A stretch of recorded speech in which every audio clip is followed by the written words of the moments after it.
جو صنعتیں وہ بند ہو چکی ہیں. اسی طرح کاروبار یقین کریں ایف بی آر کی وجہ سے لوگوں نے اگر بڑی دکان تھی تو اس کو دیوار ڈال کے چھوٹا کر لیا, 2 حصوں میں کر لیا, 3 حصوں میں کر لیا, ڈر کے مارے ہر روز ایف بی آر کے لوگ ان کے دروازوں پہ کھڑے ہیں.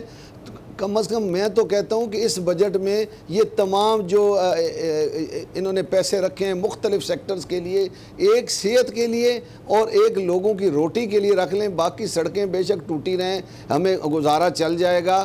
یہ جو بڑے بڑے لگژری اخراجات ہیں بڑے بڑے ہاؤسز میں, ان کو ختم کر لیں, اے سی بند کر لیں. دیکھیں منافع تو اس ملک میں ہے ہی کوئی نہیں ہے.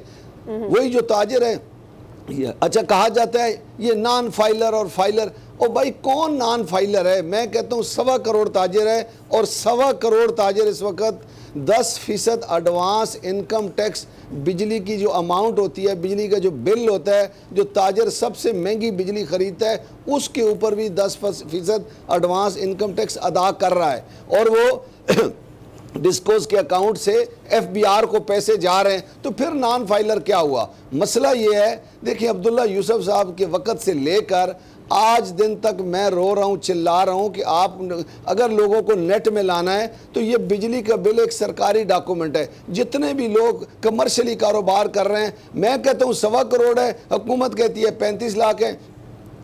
26 سال پہلے عبداللہ یوسف صاحب نے کہا 48 لاکھ ہے. تو مجھے یہ نہیں سمجھ آتی. اب تو جس سڑک پہ جائیں دکاندار ہے, بھائی ہم تسلیم کرتے ہیں کہ دکاندار ہے, یہ صرف ایف بی آر اماؤنٹ بتا دے کہ جو ان کے اکاؤنٹ میں واپڈا سے آتی ہے, یہ لوگوں کو بتا دے, ہمیں بھی پتہ چلے تاجر کتنا ٹیکس دیتا ہے. یہ جو جس فائلر ہیں انہی کو فائلر یہ بنا ہی نہیں سکتے ہیں, ان کے پاس کیپیسٹی نہیں ہے فائلر بنانے کی. دوسرا ایک کیپیسٹی نہیں ہے, دوسرا جو لوگ ہیں وہ جب جاتے ہیں, ہم نے کئی دفعہ ایکسیس دیا کہ آئیں مارکیٹوں میں ہمیں بتائیں کہ کون لوگ ٹیکس نیٹ میں نہیں ہیں. انہوں نے ادھر سے بھی پیسے لینا شروع کر دیے.